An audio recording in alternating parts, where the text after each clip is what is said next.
देखो वर्तमान हमें ये अनुसरण 2 ए 9 नंबर करबा 9 नंबर प्रश्न अछि 2x square minus 6x plus 3 2x square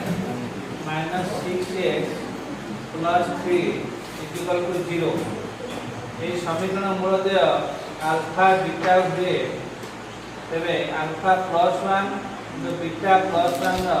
मूल्य निरूपण कर हला यार आमे प्रथम मार्क दबा अल्फा प्लस बीटा केते 2x square minus 6x plus 3 equal to 0 alpha plus beta केते होची माइनस b बाय a हला minus b by a minus एतला minus 6 by 2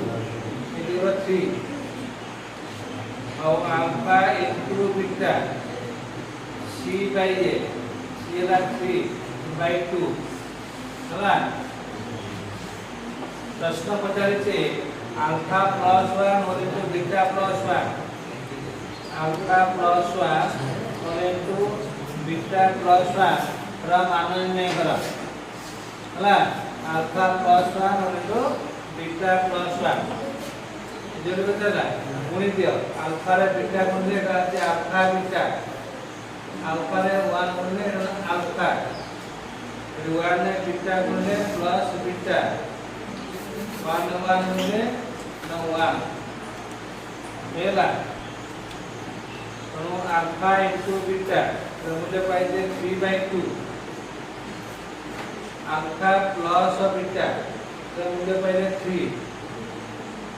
plus 1 Hella 3/2 plus 4 plus 2 हला 3 प्लस 8 11/2 हला